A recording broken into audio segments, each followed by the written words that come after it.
So I just finished mowing my lawn for the third time with my brand new Ego Lawnmower. I have the most recent model. It's the one with the 56 volt and 12 amp hours, I think it's called.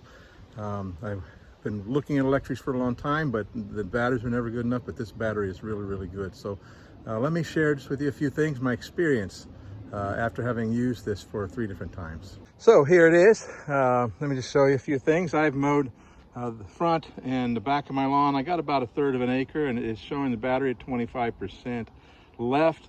It was actually showing about 20% when I'm mowing, but it tends to bounce back a little bit when you quit. So that is sufficient. I'll show you the yard here. Maybe in a little bit you get an idea. So if I can show you here clearly, we have the self-propelled.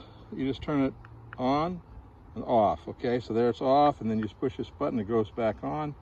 And what's interesting about that is the actual, you can pull the bail here,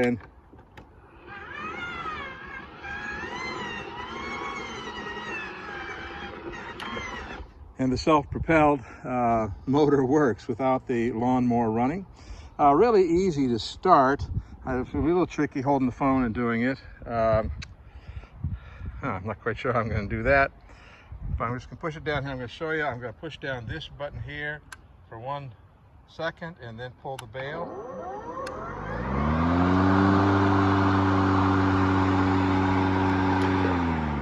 And the whole thing starts. Really pretty easy. The lawnmower is light enough that when I don't need the self-propel, if I'm not pushing uphill, or especially if I'm doing where I'm stopping and starting a lot in a small area, I don't use the self-propelled. It's very easy to push. So one thing about the self-propelled, this has what they call a speed IQ, and there is no handles, there's nothing to operate the self-propelled, but when you have it turned on and you just push against the handle, of course you have to have the bail pull, but when you just push against the handle, there it goes. If I push hard,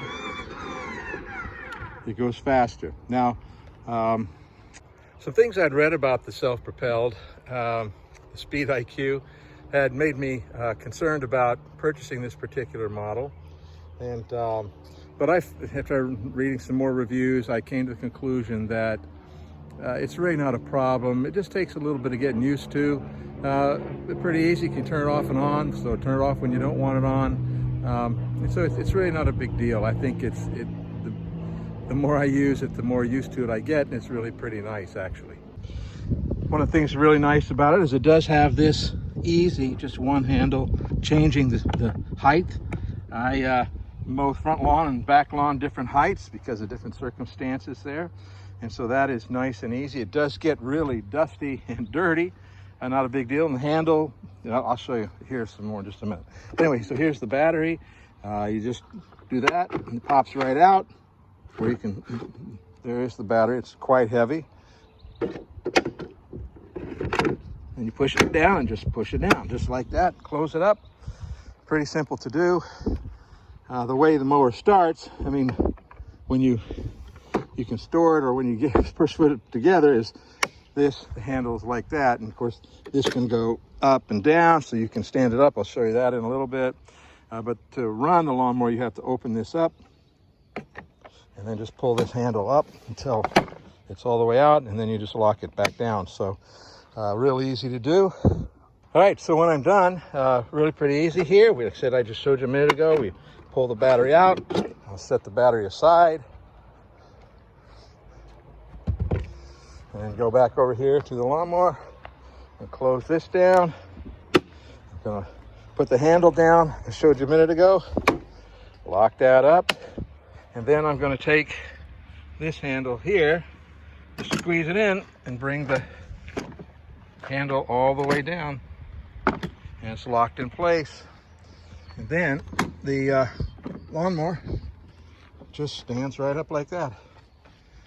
Nice and easy, doesn't take up much room. And I actually pull it up the stairs like that. All right, so it's folded up. Just let me show you here how I just tip that up, pull it up the stairs one wheel at a time. It's actually light enough, I say light, that's relative, that I can just pick the whole thing up. but at 67 years of age, I'm not looking to tempt my back. And so it's nice and easy just to roll it up and into the shed. And there it is. So here's the lawn that I've mowed with this. And I used up about 75% of the battery doing that. This is the back. And we'll walk around to the front. Just while I'm walking, there are 3 different speeds that you can select for the blade. It's the regular speed, the normal speed, and then there's a turbo speed, and there's an economy speed. I haven't really mowed yet with the economy, but I did mow with the turbo a little bit because I was helping my neighbor a little bit with his lawn, and his lawn was about 1 foot high. And so I ran the turbo and took my time, and it handled it fine. Didn't bog down or anything. So you can see all of this, what I mowed. That wind noise is probably pretty bad. But all of that, 80% of the battery, and I really took my time. If I pushed it harder, I probably could have saved another 10% on that. And what I found is that when I use the self-propelled less, it uses less of the battery. Duh, right? That makes sense. But so anytime I'm going downhill or in small areas, I just turn the self-propelled off, and that saves that power. One final thing to show you is the battery charger. How simple it is. You just set the battery down on top of it. Lights up, and then it starts up. And when it's done charging, it quits. Pretty easy.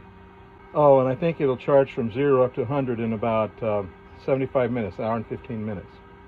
So really, so far, I'm really pleased with it. It is on the expensive side, right at $1,000. Never thought I'd spend that much for a lawnmower, but I've been wanting an electric one for a long time, and this one finally had enough battery to do the job, and I had some extra money that I had received for something, and so I just pulled the trigger and did it. Been very happy with it.